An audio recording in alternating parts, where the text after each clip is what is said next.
team can't hit, the team's not about to hit, and there's no reason to expect Ben Cherington's going to begin now, even lifting a pinky finger to address that. But as long as you're not going to hit, go right ahead and wipe out one of the better hitting opponents you're going to face all year. Good morning to you. Good Monday morning. I'm Dejan Kovacevic of DK Pittsburgh Sports. This is Daily Shot of Pirates. It comes your way bright and early every weekday. If you're into football and or hockey, I also offer daily shots of Steelers and Penguins in the same place that you found this. Pirates 2, Phillies 1. Probably should say Paul Skenes 2, Phillies 1, except that I'd be leaving out a nice inning and a third save there from Braxton Ashcraft, who's yet to give up an earned run. Skenes going 7 2/3 with, my goodness, this kid, 1 unearned run, 2 hits, a walk, 7 strikeouts.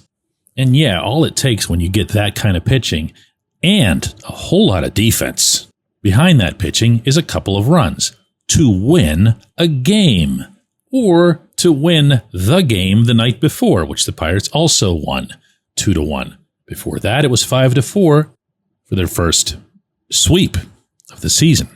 So rather than talking about, a couple of singles here or there, Andrew McCutchen came up with the winner in the 8th inning. I'm going to instead look at Don Kelly, because Kelly might want to sit down for this. He's 500 since he became manager. That's through 28 games. That's a 500 month. Now, that is no cause for a parade. Being 14-14 shouldn't get noticed by anyone, except if the team you've taken over is still 14 games under 500. Derek Shelton was 12-26. Kelly, again, is 14-14.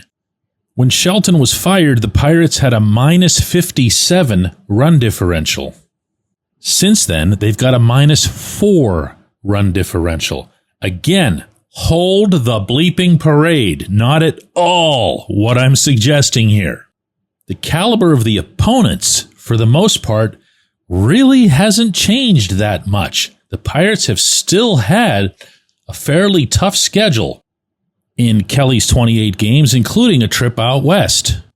The point that I'd prefer to make out of this is that the change at manager was the only change. Now, the Pirates are still, roster-wise, organizational depth-wise, a lot of things-wise, nowhere near where they need to be. That is the obvious fault of the general manager. In those 28 games, since Shelton's firing and Kelly's promotion, the amount of significant moves that have been made to the roster, to the lineup, is close to zero. Just because that's exactly who Cherington is. That's what he does. Close to zero, especially as it relates to offense. Which means, in turn, that you can take a whole lot of this, not all of it, but a whole lot of it, and just put it in the Kelly pile. Push all those chips, well, again, almost all of them, into the Kelly pile.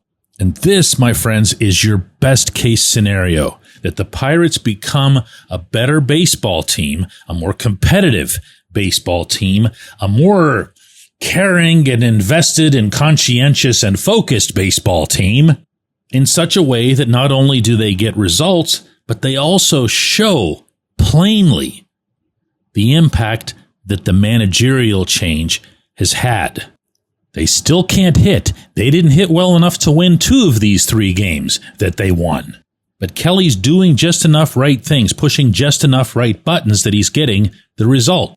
That does matter, because that does give you a glimpse of what it'll be like if and when Kelly has a real live GM building a real live roster for him. And in the interim, if you can pick up some individuals along the way, including a really, really important one like Skenes, that's nice too. This was Skenes when asked yesterday what it was like to, win 3 in a row for the first time all year. Yeah, I mean, it definitely doesn't bring us down. I think we've been playing pretty good ball for a little bit now, and either haven't come out with them, or lost by a run or something like that in a few games. So I've been happy with the baseball we've been playing. It's nice to finally get some wins out of it too. So, but it's easy to go on a losing streak too. So we just got to keep going. Good for him, good for Ashcraft, good for everybody who pitched well, good for everybody who caught the ball, and good for a handful of people who came up with the occasional hit. It was a wonderful weekend for the Pirates. In a lot of ways, it was ideal for the franchise's future at the manager position. When we come back, J1Q. If you're looking for a great dining experience, look no further than North Shore Tavern. Located directly across Federal Street from PNC Park, next door to Mike's Beer Bar, North Shore Tavern is Pittsburgh's home for steak on a stone. Enjoy your steak finished on a hot lava stone in front of you, where you ensure each piece is cooked to exactly your liking. Or try their rotating selection of entrees, hot sandwiches, salads, and burgers, all while enjoying the ambiance dedicated to the great players and history of the Pittsburgh Pirates all around you. Come see why everyone's talking about North Shore Tavern and steak on a stone. It's Gun Storage Check Week. Help prevent unwanted access to your firearms. No one wants their unsecured gun to be used in an accident, a suicide, or a crime. Use lockboxes, safes, and locks to secure your firearms. Learn more at gunstoragecheck.org. That's gunstoragecheck.org. Brought to you by NSSF, the Firearm Industry Trade Association.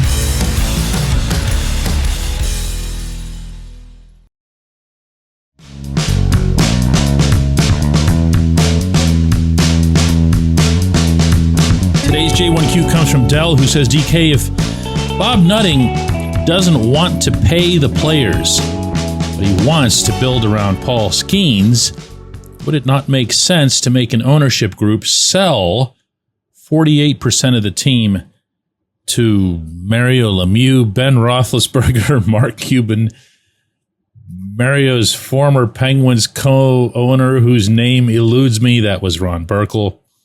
The Rooney family, any other former sports star of Pittsburgh. Yeah, we deserve better. I mean, you can do this. It's Fantasyland stuff. The team isn't for sale.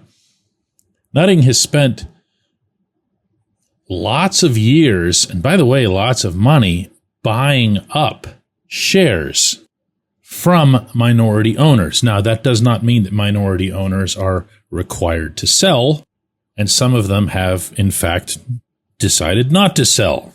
They're still around. But the information that I have is that Nutting has accumulated more than 3/4, at the least, of this ownership. And he's not about to part with that in the name of upping payroll. One very, very common misconception about sports ownerships in general, and no matter how often I make this point, it doesn't seem to make even the tiniest dent, even in the regular audience that I have. But I'm going to try it again.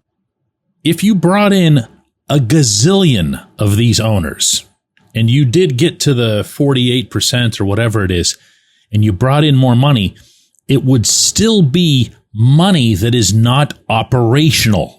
Here's what I mean by that. The misperception that exists is that sports owners spend from their own pocket. They don't. In the 4 major professional sports leagues, exactly one of them does that, and that's Steve Cohen of the Mets, and even he is sounding like a guy who's going to get out of that sooner rather than later, because it doesn't benefit anyone if the team is consistently losing money at an operational level. If your only goal as a fan in wishing for the right owner is that you get Saudi Arabian oil sheiks who can just pour endlessly into it, again, go nuts. That's fantasy land, but go nuts.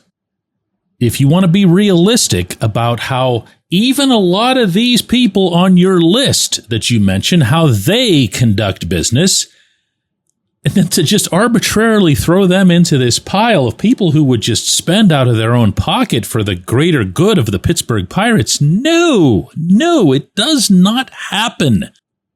The team, the functioning business gears of the team have to be able to produce that money, or else the whole thing gets jeopardized. It genuinely does. Now, there are some people who get mad at me when I say stuff like this, and, it's not what they said on the radio. They don't cover the team, the people on the radio. Partly because radio doesn't really have reporters anymore, or not many anyway, because radio is, it's spiraling down the figurative sink and has been for a long time. If you come here, I'm going to give you what it is that I know based on asking a whole lot of questions and accumulating a whole lot of information over a whole lot of years. It doesn't mean I'm always right, but it means I at least got a chance of being right.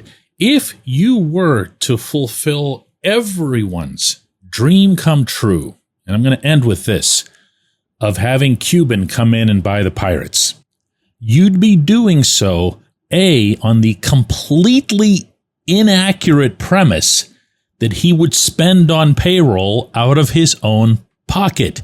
He never did that with the Mavericks. As soon as he saw an exit with the Mavericks that made him even more money, he took it. As the old mustard commercial goes, with the guy sitting in the back seat of the limousine, how do you think he got to be so rich? Well, he didn't get to be rich by throwing money away at nothing with no return. And that's what it is when you're just pouring your own independent personal cash into a business. It's horrifically bad business.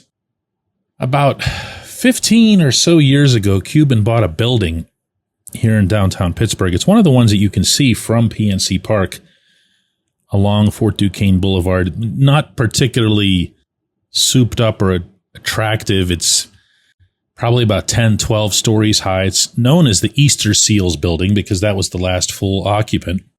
He bought it for $6 million, said he was going to convert it into residences, condos, apartments, what have you, facing out over the river in PNC Park. And he waited and waited and waited and waited and waited and never found a development deal that he found palatable. And so he sold it off. That's what a business guy does. $6 million to Mark Cuban is a pittance, an absolute pittance. But that's, again, how they got to be so rich. It's not by having some community kumbaya and saying, Skenes is here, let's all pitch in some money. I appreciate the question. I appreciate everybody listening to Daily Shot of Pirates. We'll do another one of these tomorrow.